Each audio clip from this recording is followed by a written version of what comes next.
नमस्कार दोस्तों, स्वागत है आपका आज के हमारे इस वीडियो में। आज हम जानेंगे शनिदेव और विक्रम दत्त की कहानी। तो आज इस कथा का रसपान करते हैं।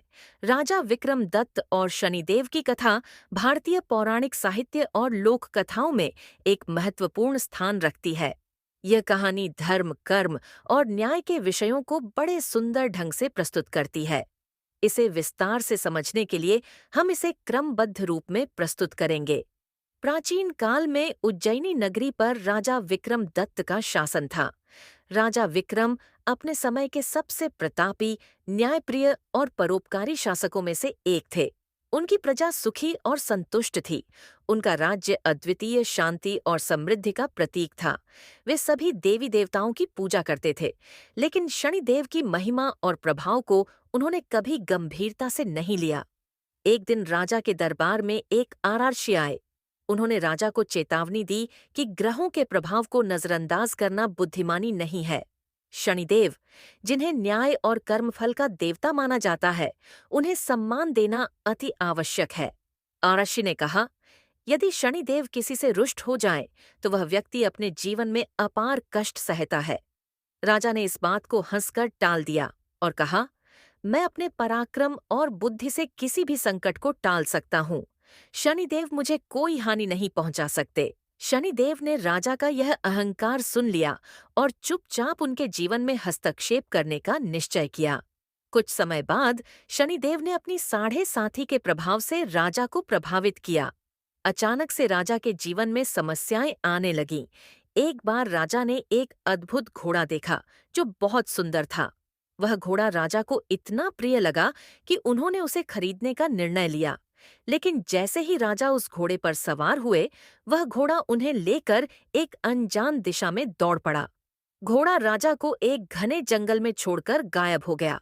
राजा विक्रम दत्त अब पूरी तरह अकेले और असहाय थे। न उनके पास सेना थी, न राज्य की शक्ति। वे जंगल में भटकते हुए एक दूसरे राज्य में पहुंचे। वहां उन्हें एक साधारण मजदूर के रूप में काम करना पड़ा। राजा ने कई वर्षों तक कठिन परिश्रम किया। उन्होंने भूख, प्यास और अपमान का सामना किया। शनिदेव ने उनके जीवन को हर संभव तरीके से चुनौतीपूर्ण बना दिया, लेकिन राजा ने कभी हार नहीं मानी। उन्होंने हर कठिनाई का सामना धैर्य और संयम से किया। कठिन समय के दौरान राजा ने अपने अहंकार और गलत धारणाओं पर विचार किया। उन्होंने समझा कि ईश्वर और ग्रहों की शक्ति को नकारना मूर्खता है। उन्होंने शनिदेव से क्षमा याचना करने का निर्णय लिया। एक दिन शनिदेव स्वयं राजा के सामने प्रकट हुए। राजा ने हाथ जोड़कर उनसे क्षमा मांगी और कहा, हे शनिदेव, मैंने आपकी शक्ति और महत्व को नहीं समझा। मेरे अहंकार के कारण मुझे इस कष्ट का सामना करना पड़ा। कृपया मुझे क्षमा करें। राजा की विनम्रता और पश्चाताप देखकर शनिदेव प्रसन्न हो गए। उन्होंने कहा, राजन, मेरा उद्देश्य तुम्हें कष्ट देना नहीं था, बल्कि तुम्हें सच्चाई और विनम्रता का पाठ पढ़ाना था। अब तुम्हारी साढ़े साथी समाप्त हो गई है। मैं तुम्हें आशीर्वाद देता हूँ कि तुम अपने राज्य में वापस जाओ और फिर से अपनी प्रजा की सेवा करो। इसके बाद राजा विक्रमदत्त अपने राज्य लौट आए। उनके अनुभवों ने उन्हें एक और भी अधिक न्यायप्रिय और धर्मनिष्ठ शासक बना दिया। उन्होंने शनिदेव के लिए एक भव्य मंदिर का निर्माण करवाया और अपने राज्य में शनिदेव की पूजा को अनिवार्य कर दिया। इस कथा से हमें कई महत्वपूर्ण शिक्षाएं मिलती हैं। 1. अहंकार और अज्ञानता के कारण व्यक्ति को कष्टों का सामना करना पड़ता है। 2. ग्रहों और देवताओं की शक्ति को समझना और उनका सम्मान करना आवश्यक है। 3. कठिन समय में धैर्य, संयम और आत्मचिंतन से ही समाधान प्राप्त होता है।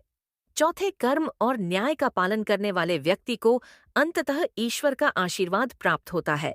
राजा विक्रम दत्त और शनिदेव की यह कथा हमें सिखाती है कि जीवन में विनम्रता, ईश्वर पर विश्वास और अपने कर्मों की जिम्मेदारी लेने से हम हर बाधा को पार कर सकते हैं।